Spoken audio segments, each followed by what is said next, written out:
बिस्मिल्लाहिर्रहमानिर्रहीम। अस्सलाम वालेकुम नाज़रीन, आप यूट्यूब चैनल देख रहे हैं। मैं इमरान खान हूँ। नाज़रीन, पेट्रोलियम मसनूआत की कीमतों में आलमी मंडी में लगातार कमी होती चली जा रही है, लेकिन पाकिस्तान के अंदर सरकार कीमतें कम करने पर तैयार नहीं है, बल्कि इन्होंने लेवी के अंदर इजाफा कर दिया है। आलमी मंडी में जो रिलीफ मिला था, इस पर वादा किया था वफाकी वज़रा ने कि जैसे ही आलमी मंडी में पेट्रोलियम मसनूआत की कीमतें कम होंगी, फौरी तौर पर रिलीफ अवाम को मुंतकिल किया जाएगा। लेकिन ऐसा हुआ नहीं। बहुत सारे ऐसे टाउट्स हैं, बहुत सारे ऐसे दानिश्वर हैं, सहाफ़ी अपने आप को वो लोग कहते हैं।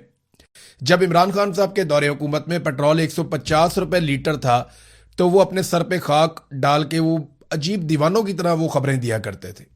एक अजीब पागलपन का शिकार थे। तत्ते तवे के ऊपर वो बैठे रहते थे और नाच नाच के घुंघरू तोड़ लेते थे कि जनाब इमरान खान ने ये कर दिया, वो कर दिया। बहुत अजीबो गरीब किस्म की खबरें देते थे कि जनाब 150 रुपए लीटर पेट्रोल इमरान खान ने कर दिया।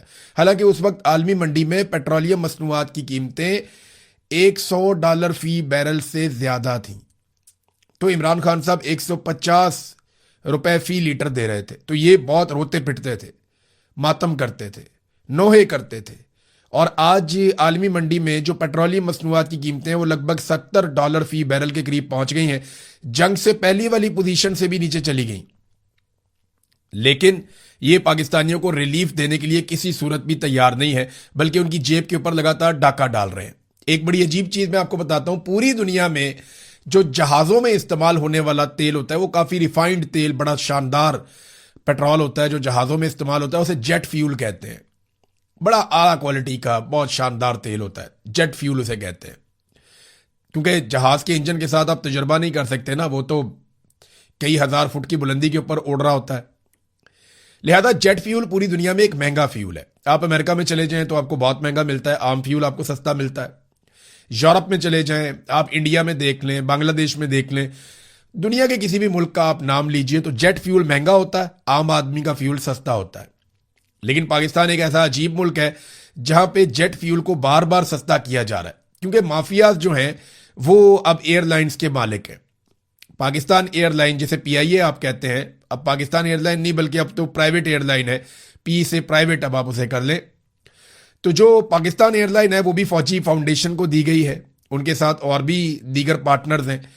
और जब से इनको ये दी गई है तब से उनके ऊपर अनायतें और नवाजिशें जारी हैं। 15 साल के टैक्स की छूट की भी एक आपको पता है मंजूरी दी जा रही है, उसके ऊपर खबरें भी आ चुकी हैं। और इसके अलावा अब रोजाना की बुनियाद के ऊपर जेट फ्यूल को सस्ता कर दिया जाता है। पाकिस्तान एक ऐसा मुल्क है जहां पे मोटरसाइकिल में डालने वाला जो पेट्रोल है वो 1 लीटर आपको मिलता है 300 रुपए का, जबकि जो जेट फ्यूल है वो आपको मिलता है 231 रुपए का। अगर आपके पास एक तैयारा है, एक जहाज है, तो आपको सस्ता फ्यूल मिलेगा। लेकिन अगर आपके पास एक मोटरसाइकिल है तो फिर आपको महंगा फ्यूल मिलेगा। ये नादरीन पाकिस्तान में सूरत हाल है। अभी मजीद सस्ता कर दिया, यानी 7 रुपए 15 पैसे की मजीद कमी कर दी है, जबकि लेवी के अंदर इजाफा कर दिया मौजूदा हुकूमत ने। अच्छा, दावे ये करते हैं कि हमने तो आवाम को रिलीफ दिया है। तो इस पे किस्मत खान साहब ने बड़ी अच्छी एक रिसर्च निकाली है। ओवरऑल ये फैक्ट्स हैं जो हुकूमत के अपने आदादोशुमार है। हुकूमती आदादोशुमार बताते हैं कि जब इन्होंने पेट्रोल की कीमतें बढ़ाई थी तो यकमुश्त 2 अप्रैल को इन्होंने जो कीमतें बढ़ाई थी उसमें जो इजाफा किया, डीजल की कीमत में 184 रुपए 49 पैसे का इजाफा एकदम कर दिया था और 520 रुपए 35 पैसे पे ये डीजल को ले गए थे। जब बढ़ानी थी तो ऐसे बढ़ा रहे थे। और जब पेट्रोल का इजाफा किया उसी दिन तो 137 रुपए 24 पैसे का इजाफा करके 458 रुपए 41 पैसे फी लीटर पे इन्होंने पहुंचा दिया था। हालांकि पूरी दुनिया में कहीं ऐसा नहीं हुआ था। उस वक्त ना ये इजाफा रोक सकते थे। कैसे रोक सकते थे, मैं आपको आदादोशुमार के साथ बताता हूं। हुआ यह कि हुकूमत ने एक टारगेट सेट किया था कि हमने अवाम से इतनी लेवी इकट्ठी करनी है। क्योंकि देखिए पाकिस्तान में कारोबारी जिंदगी चल नहीं रहा, सरमायाकारी आ नहीं रही, कोई सरमाया लाने को तैयार नहीं है, जो लेकर आता है वो महफूज नहीं है। तो फिर आपको पेट्रोल के ऊपर लेवी लगानी पड़ती है, बिजली का यूनिट महंगा करना पड़ता है, लोग 1 यूनिट इस्तेमाल करें तो 4 यूनिट का बिल देना पड़ता है, आपको गैस महंगी करनी पड़ती है। ये सारा कुछ मियां नवाज शरीफ, शहबाज शरीफ और आसिफ जरदारी, पीपल्स पार्टी और परवेज मुशर्रफ का किया धरा, जिन्होंने बड़े खौफनाक किस्म के आईपीपी पाकिस्तान में लगा दिए थे। अब मामला यह है कि जो 12 महीने का हदफ था इनका, जो लेवी इन्होंने इकट्ठी करनी थी, वो इन्होंने 1 महीना पहले ही पूरा कर दिया था हदफ। यानी इन्होंने जितनी लेवी इकट्ठी करनी थी वो कौम से पहले ही इकट्ठी कर ली थी। अगर ये लोग चाहते तो ये तेल सस्ता कर सकते थे और लेवी को सिफर कर सकते थे, मगर इन्होंने लेवी को सिफर नहीं किया, बल्कि कौम के ऊपर बोझ डालकर रखा। अभी इस वक्त भी जो लेवी का बोझ है वो बहुत ज्यादा है जो कौम उठा रही है। यानी जो 150 रुपए का लीटर इमरान खान देता था वो महंगा था, और आज ये बेशर्म कहते हैं कि 300 रुपए का भी महंगा नहीं है। ये कैसे हो सकता है? फिर ये कहते हैं जनाब डॉलर की कीमत बढ़ गई, तो डॉलर की कीमत इमरान खान ने तो नहीं बढ़ाई, वो तो आपने बढ़ाई है। अगर पैसा डी वैल्यू हुआ तो वो तो आपके दौर में हुआ। जब सरमाया निकल जाएगा किसी मुल्क में से, लोग सरमायाकारी नहीं करेंगे, बाहर से पैसा नहीं आएगा, तो फिर यही होगा ना, आपका पैसा डी वैल्यू हो जाएगा, और वो जो पैसा डी वैल्यू हुआ वो भी अब आपके खाते में ही पड़ेगा। लिहाजा आपको पेट्रोल 150 रुपए लीटर से सस्ता करना पड़ेगा, जिस वादे और दावे के साथ आप पाकिस्तान में इक्तदार में आए थे। वैसे तो आप बड़े लंबे अरसे से इक्तदार में। अब इसहाक डार का नया स्टेटमेंट सुन के ना आपके जिस्म में आग लग जाएगी। इसहाक डार ने कहा कि पाकिस्तान के लिए दुआ करें, यहां से तेल भी निकलेगा और सोना भी निकलेगा। कौम को दुआओं पे लगाया हुआ है, खुद दिहाड़ियों पे लगे हुए हैं। अपने बच्चों के कारोबार दुनिया भर के मुमालिक में फैला दिए। शरीफ खानदान, डार खानदान, सरदारी खानदान, ये अमीर से अमीर होते चले गए। इन्होंने सरे में महल बना लिए, इन्होंने एहवल फील्ड के अंदर बहुत बड़े बड़े अपार्टमेंट्स बना लिए, इन्होंने दुनिया के कई बड़े आजमों के अंदर अपने कारोबार फैला लिए। ये खुद अरबों और खरबोपति बन गए, इनका बच्चा बच्चा अरबपति बन गया। 1981 से लेकर अब तक ये लोग लगातार इक्तदार में। 45 साल हो गए इस खानदान को इक्तदार में। 6 इनके वज़राए आला आ चुके हैं और 5 इनके वज़ीर आज़म आ चुके हैं, और ये इसी खानदान के अंदर से आ चुके हैं। खानदान के बाहर से और भी मौजूद हैं। इतनी लुटमार करने के बावजूद पाकिस्तान पीछे गया और इनका खानदान आगे गया। कौम को इन्होंने लगाया हुआ दुआओं पे, तो आप दुआ करें जनाब, इतों कोई चीज ही निकला है जमीन में से। इस जमीन में से सोना खालिस भी निकला है ना, इस जमीन में से दुनिया के बेहतरीन हीरे भी निकल आए, इस जमीन में से दुनिया के सारे खजाने भी निकल आए ना, तो पाकिस्तान की मिलिट्री एस्टेब्लिशमेंट पाकिस्तानियों को हवा भी नहीं लगने देगी, जैसे बलूचिस्तान में होता है। बलूचिस्तान में ऐसे मादनियात निकल रही हैं, कबायली इलाकों में ऐसे मादनियात निकल रही हैं, हर चीज के ऊपर हमला हो सकता है, मादनियात पे हमला नहीं होता। मादनियात को पूरी सिक्योरिटी के अंदर निकाला जाता है और अपने आकाओं को बेचा जाता है। वो पैसा कहां जा रहा है, कोई देगा जवाब? स्मगलिंग का पैसा कहां जा रहा है, कोई देगा जवाब? ये जितनी यहां पे मंशियात लगाई जा रही है पाकिस्तान में, बलूचिस्तान में और खैबर पख्तूनख्वा के कबायली इलाकों में, वो कौन लगवा रहा है? उसकी ट्रांसपोर्टेशन कैसे होती है? वो बरामचा की मंडी तक कैसे जाती है, जहां पे जाके मंशियात के अंदर बाकायदा प्रोसेसिंग होती है? वहां से निकल के पूरी दुनिया में कैसे फैलती है? हवाई अड्डों से कैसे वो जाती है दूसरी दुनिया के अंदर? समुद्री रस्तों से वो कैसे जाती है? और ये पैसा कहां जा रहा है, कोई देगा जवाब? पूरे मुल्क पे कब्जा किया हुआ, एक एक चीज को पैसा बनाने के लिए इस्तेमाल कर रहे हैं, और ऊपर से लेकर नीचे तक लुटमार। सबसे बड़ी लुटमार पाकिस्तान की मिलिट्री एस्टेब्लिशमेंट, उसके बाद ये पॉलिटिकल माफिया, और इनके नीचे बेशुमार ब्यूरोक्रेट्स जिन्होंने अपने पूरे पूरे खानदान पाकिस्तान से बाहर सेट किए। उनको पता है पाकिस्तान हमने इस काबिल छोड़ा ही नहीं कि यहां पे हम अपने बच्चों को, अपने खानदानों को पाकिस्तान में रख सकें। वो एक आदमी जो लड़ता जा रहा है वो जेल के अंदर पड़ा हुआ, उसकी आंख भी खराब कर दी, उसकी सेहत भी खराब कर दी, उसकी बीवी को भी पकड़ के जेल में डाल दिया, रिश्तेदारों को पकड़ के जेल में डाल दिया, सारी पार्टी टूट फूट का शिकार कर दी, बेड़ा गर्क कर दिया। कौम उसके साथ खड़ी है और वो आदमी अकेला जेल काट रहा है और इंतहाई तकलीफ के अंदर है, लेकिन वो हार नहीं मानता। अब इमरान खान की बहन अलीमा खानम ने अदालत से रुजू किया और एक एप्लीकेशन दायर की है इस्लामाबाद हाई कोर्ट में, और उसमें इस्लामाबाद हाई कोर्ट में उन्होंने एक पटिशन डाल दी अपने वकील के जरिए से, और मौके पर इख्तियार किया कि 8 अप्रैल की जो वकील की मीटिंग हुई थी उसमें हमें यह पता चला कि इमरान खान को 22 घंटे और बुशरा बीबी को 24 घंटे तक कैद तन्हाई में रखा जाता है। हालांकि किसी भी अदालत ने इस किस्म का कोई फैसला नहीं दिया, कोई सजा इमरान खान को कैद तन्हाई की नहीं दी गई। और इसमें जनाब फरीक बनाया गया सुपरिटेंडेंट जेल को, आईजी जेल खाना जात को, चेयरमैन नैब को, डीजी एफआईए को और पिम्स के एमएस को। वैसे इसमें जो है ना फरीक बनाना चाहिए फील्ड मार्शल आसिम मुनीर को, लेकिन कानूनी नुक्ता नजर से पॉसिबल नहीं है, क्योंकि ये लोग अपना काम करवा लेते हैं, खुद कभी सामने नहीं आते। ये पीछे रहते हैं, अपना काम करवाते हैं मजे से, और खुद कभी भी सामने नहीं आते। हुकूमतें गिराएं बनाएं कुछ भी करें, इनके ऊपर एलिगेशन नहीं लग सकता। ये अपने आप को पर्दे के पीछे रखते हैं और वहां से डोरियां हिलाते रहते हैं। इनके पास बहुत सारे टाउट्स होते हैं, बहुत सारे इनके गुलाम होते हैं जो इनके लिए काम करते रहते हैं। इमरान खान को कैद तन्हाई में रखने का जिक्र किसी फैसले में मौजूद नहीं है। मेरे भाई को कैद तन्हाई में रखकर एक गैर इंसानी रवैया रखा जा रहा है। इमरान खान ने वकील के साथ मीटिंग में बताया कि उनकी आंख 85% मुतासिर हुई है। कैद तन्हाई में रखना एक सख्त तरीन सजा है और इमरान खान की सजा में कैद तन्हाई नहीं है। फिर उन्होंने ये इस्लामाबाद हाई कोर्ट में दरखास्त दायर की है। उम्मीद करते हैं कि शायद किसी दिन ये केस लग जाए और शायद किसी दिन इंसाफ मिल जाए, अदरवाइज पाकिस्तान में इंसाफ तो नापैद है। सरमायाकारी की नादरीन में बात कर रहा था, ये देखिए, ये एक नौजवान है, ये सरमायाकारी करने के लिए पाकिस्तान आया था।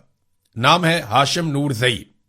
ये दुबई से सरमाया लेकर आए पाकिस्तान में, और इन्होंने मुख्तलिफ जो रिपोर्ट्स हैं उनके मुताबिक कोयटा में एक रेस्टोरेंट बनाया कि जनाब मैं यहां पे काम करूंगा। दुबई से पैसा लेकर आया, कोयटा के अंदर रेस्टोरेंट बनाया कि मैं अपने मुल्क के अंदर पैसा लेकर आऊंगा। इसहाक डार ने कहा था ना कि हुब्बुल वतनी का सबूत दें और पैसा पाकिस्तान में लेकर जाएं। हालांकि इसहाक डार के बच्चे कभी भी ये सबूत नहीं देंगे, नवाज शरीफ के बच्चे कभी ये सबूत नहीं देंगे हुब्बुल वतनी का, वो पैसा पाकिस्तान में नहीं लेकर आएंगे। लेकिन ये जो हाशिम नूरजई साहब हैं, ये पैसा लेकर आए पाकिस्तान में। इन्होंने कोयटा में होटल बनाया, शरपसंदों ने इन्हें कत्ल कर दिया, यानी इन्हें तहफ्फुज तक फराहम नहीं किया जा रहा। कोयटा के अंदर कोई शख्स महफूज नहीं है, पूरे बलूचिस्तान में कोई शख्स महफूज नहीं है, मैं तो कहता हूं पूरे पाकिस्तान में कोई महफूज नहीं है। यानी जो दहशतगर्दों से बच जाता है, चोरों से, लुटेरों से बच जाता है, वो सरकार के काबू आ जाता है। बैंक के अंदर से आपके अचानक पैसे गायब हो जाते हैं, पता ही नहीं चलता पैसे कहां गए। वो जनाब इख्तियार दे दिया एफबीआर को, जब चाहे आपके बैंक को खाली कर दे, आप कुछ कर ही नहीं सकते। उसके बाद वो आपके पैसे लेकर इस्तेमाल करेंगे, आप केस करते रहे, वकीलों के दफ्तरों के और अदालतों के चक्कर लगाते रहे, आपको आपका पैसा वापस नहीं मिलेगा। जो दिल करता है वो करते हैं। अब ये हाशिम नूरजई साहब शहीद हो गए कोयटा में, और मुझे बताया ना इनके कत्ल का जवाब कौन देगा। ये लेकर आया था ना थोड़ी सी सरमायाकारी, तो कौन लाएगा पाकिस्तान में पैसे, कौन करेगा पाकिस्तान में सरमायाकारी। ये देखें ना आपने हालात क्या कर दिए, पॉलिटिकली इतना विक्टिमाइज किया आपने लोगों को कि अल्ताफ हुसैन साहब हैं, ये आप इनकी तस्वीर देखें, इनका ताल्लुक तहरीक इंसाफ से। इन्हें 9 मई के जाली मुकदमे में गिरफ्तार कर दिया गया, 9 मई के बाद 2023 में। ये लंबा अरसा जेल के अंदर रहे। आज से 6 माह पहले इनको बाइज्जत बरी करवाया गया, यानी 2 साल जेल काटने के बाद पता चलता है निजाम को कि यह आदमी बेगुनाह था, इसको बाइज्जत बरी किया गया। लेकिन कैद के दौरान यह शदीद बीमार हो गया। जब बेगुनाह आदमी को जेल में आप डालेंगे वो बीमार ही होगा, शदीद बीमार हो गया। इसको इलाज मुआवजे की सहूलियत नहीं दी गई। बलाखिर ये जब बाइज्जत तौर पे बरी हुआ तो उसके बाद से दवाइयों पे जिंदा था, और अब ये भी शहीद हो गया, इसका भी इंतकाल हो गया। ये जो रिजीम चेंज ऑपरेशन हुआ ना पाकिस्तान में, इसने एक ऐसी खून से सुर्ख लकीर खींची है जो पाकिस्तानियों के दिल में हमेशा चुभती रहेगी। और यह पाकिस्तान की मिलिट्री एस्टेब्लिशमेंट का एक कारनामा है। हालात यहां तक पहुंच गए हैं कि अब पुलिस धमकियां लगा रही है तालिबान की। ये एक जर्नलिस्ट हैं अब्बास साहब, अब्बास अहमद, ये बताते हैं कि मैंने इस्लामाबाद पुलिस के खिलाफ एक खबर लगा दी। खबर ब्रेक होने के बाद इस्लामाबाद पुलिस के एक आला अफसर ने मुझे पैगाम भेजा, जिसमें उन्होंने कहा कि उनके तालिबान के साथ ताल्लुकात हैं और वो मुझे इस्लामाबाद से टुकड़े टुकड़े करवा देंगे, हत्ता कि मेरे बच्चों के भी टुकड़े करवा देंगे। अंदाजा करें, इस्लामाबाद पुलिस का एक सीनियर ऑफिसर एक सहाफी को धमकी लगा रहा है और वो ये कह रहा है कि मैं तुम्हारे टुकड़े टुकड़े करवा दूंगा क्योंकि मेरे तालिबान के साथ ताल्लुकात है, मैं तुम्हें मरवा दूंगा, तुम्हारे बच्चों को मरवा दूंगा अगर तुम मेरे खिलाफ खबरें दोगे तो। ये है नाज़रीन सूरत हाल। मुझे याद आ गया, एक डीआईजी थे, वो बात नहीं मानते थे सेक्टर कमांडर की ना, तो उनके साथ जब मीटिंग की सेक्टर कमांडर ने, तो उन्हें धमकियां लगाना शुरू की डीआईजी पुलिस को। उसे कहा कि मैं तेरे साथ ये कर दूंगा। मैं जानता हूं वो डीआईजी पुलिस को भी, वो सेक्टर कमांडर को भी जानता हूं। इस वक्त मैं नाम नहीं ले रहा इसलिए कि उनके लिए मुसीबत बन जाएगी, लेकिन सेक्टर कमांडर को कम से कम पता चल जाएगा। उसने बड़ी धमकियां लगाई, मैं नौकरी छीन लूंगा, मैं ये कर दूंगा, मैं तरक्की नहीं होने दूंगा, मैं फलाना कर दूंगा, मैं फलाना केस बनवा दूंगा।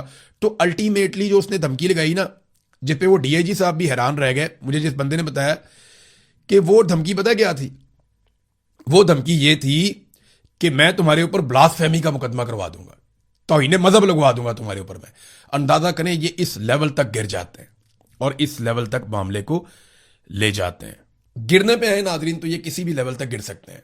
मिसाल के तौर पे पंजाब हुकूमत एक नया कानून लेकर आ रही है, आप सर पकड़ के बैठ जाएंगे, पूरी दुनिया में आप किसी को सुनाएंगे, लोग इनको जुतियां मारेंगे, लित्तर मारेंगे लोग इनको कि बेशर्मो, ये किस किस्म का कानून तुम लेकर आ रहे हो, कोई इंसानियत है तुम्हारे अंदर या नहीं है।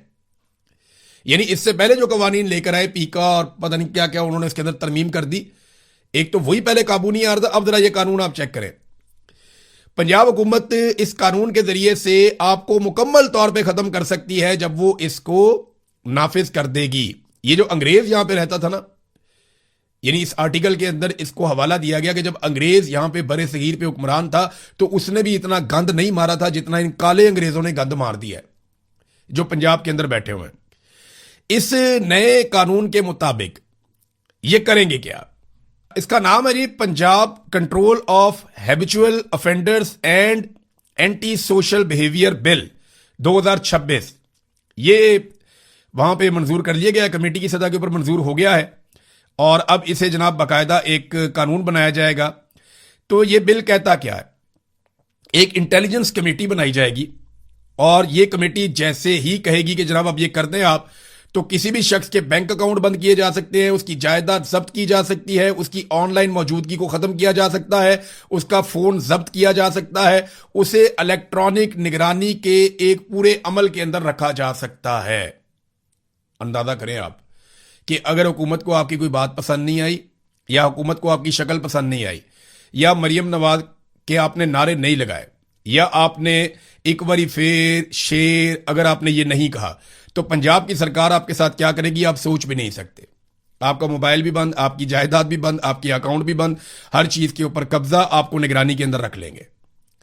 और ये सिर्फ एक कमेटी की सिफारिश के ऊपर। मरियम नवाज के बंदे होंगे कमेटी के अंदर, ये जो इंटेलिजेंस कमेटी बनाई जाएगी, तो इंटेलिजेंस कमेटी जिसकी तरफ उंगली उठा देगी ना कि ये बंदा बेड़ा गर्क कर दो, उस बंदे का बेड़ा गर्क हो गया। मिसाल के तौर पे कोई एक शख्स आप ले लें, उसकी कोई एक चीज मरियम नवाज को या उसके किसी वजीर को या किसी खातून को या मर्द को पसंद नहीं आती, तो वो फौरी तौर पे उस कमेटी को बताएंगे जरा इसको देखना, वो कमेटी कहेगी ठोक दो। तो फिर क्या होगा? फिर ये होगा जनाब उस बंदे के सबसे पहले बैंक अकाउंट सारे बंद हो जाएंगे। नंबर 2, उस बंदे की सारी जायदाद जब्त हो जाएगी। नंबर 3, उस बंदे का मोबाइल भी जब्त हो जाएगा। नंबर 4, वो सोशल मीडिया के इस्तेमाल से फारिग कर दिया जाएगा। नंबर 5, उस बंदे को एक निगरानी के अंदर ले लिया जाएगा। यानी बंदा मुकम्मल तौर पे बेअसर और खत्म हो जाएगा, वो कुछ भी नहीं कर सकेगा। इससे ज्यादा फाशिज्म क्या कोई हो सकता है? मैंने तो आज से पहले नहीं सुना, लेकिन ये एक नया रिकॉर्ड भी नवाज शरीफ की बेटी टिकटॉकर मरियम नवाज साहिबा के खाते में पड़ने जा रहा है। तो कमाल हो गया नादरीन। अब नादरीन जो बात कर लेते हैं, पिछले वीलॉग में हमने की थी कि ईरान जवाब देगा। पहला ऐसा हुआ कि 2 मरतबा ईरान ने जवाब नहीं दिया और कतर, पाकिस्तान, मिस्र वगैरह ने रोका, लेकिन अब ईरान ने जवाब दिया है। ईरान ने अमेरिका को कहा कि उन्होंने जंगबंदी की खिलाफ वर्जी की है और ईरान के ऊपर बमबारी की है, जो मैंने आपको पिछले वीलॉग में रिपोर्ट किया था। उसके बाद अब ईरान ने जवाबी हमला बहरीन में किया है और अमेरिका ने आबनाए हुर्मुज़ में तजारती जहाज पर हमले का इल्ज़ाम आयद किया था ईरान के ऊपर, और ईरान के मिसाइल और ड्रोन स्टोरेज और साहिली रेडार साइट्स को निशाना बनाया था। अब ईरान ने जवाबी कार्रवाई की है और जवाबी कार्रवाई के लिए उसने बहरीन का इंतखाब किया है। बहरीन का इंतखाब इसलिए किया कि वहां पे अमेरिका के काफ़ी ज़्यादा मिलिट्री एसेट्स हैं। अब नुकसान कितना हुआ इसके बारे में अभी कोई इतला नहीं आ रही, लेकिन वहां पे धमाके सुने गए हैं, आग के शोले बुलंद होते हुए देखे गए हैं और इस किस्म की कोई वीडियोस और तस्वीर जो है वो मंजरेआम पे आई हैं। तो ईरानी जो जराए हैं वो ये दावा कर रहे हैं उन्होंने अमेरिका का वापस नुकसान किया है, जबकि अमेरिकन जराए अभी खामोश हैं। जब अमेरिका में दिन चढ़ेगा तो पता चलेगा कि वो इसके बारे में क्या कहते हैं। तो एक आखिरी खबर नाज़रीन मैं आपको और बता दूं कि सुप्रीम कोर्ट ऑफ पाकिस्तान ने 2 हफ्तों का वक्त दिया था इस्लामाबाद हाई कोर्ट को, और ये कहा था कि ईमान मजारी और हादी अली चट्टा की जो सजा मुअत्तली की दरखास्तें, इनके ऊपर फैसला दिया जाए। अब कानून के मुताबिक तो ये होना था कि दोनों मियाँ बीवी को बाहर आ जाना चाहिए था कि एक ट्वीट के ऊपर 17 साल की सजा तो नहीं होती। तो ईमान मजारी और हादी अली चट्टा को आज़ादी देने की बजाय ये मामला 6 हफ्तों से लटका हुआ है। सुप्रीम कोर्ट के फैसले की सिर्फ इतनी औकात और वक़्त है कि हाई कोर्ट ने 2 हफ्ते का टाइम मिलने के बावजूद 6 हफ्ते लगा दिए हैं और अभी तक कोई फैसला नहीं आया। यह है पाकिस्तान में जुडिशरी की सूरत हाल। तो कौन लेकर आएगा सरमायाकारी? कोई पागल है, कोई बेवकूफ है, उसके सर के ऊपर सींग है, वो सरमायाकारी लेकर पाकिस्तान आ जाएगा। ना अदालतें काम कर रही हैं, जिसको दिल करता है जहां मर्जी मार देते हैं। ओवरसीज के बच्चे पाकिस्तान में मारे जा रहे हैं, जिसको दिल करता है उठाकर ले जाते हैं, जिसको दिल करता है जबरी तौर पर लापता कर देते हैं, जिसको दिल करता है जो है उसका कारोबार छीन लेते हैं। एक अजीबोगरीब कानून पंजाब में लेकर आ गए हैं, जब दिल करता है किसी का भी अकाउंट बंद करके वहां से पैसे निकाल सकते हैं। तो ऐसे माहौल में कोई भी सरमाया नहीं लेकर आता, कोई पागल नहीं होता। तो सरमायाकारी लाने के लिए सरमायाकारी वाला माहौल बनाना पड़ता है। अब तक इतने, अपना ख्याल रखिएगा, अपने चैनल का भी। अल्लाह हाफिज़।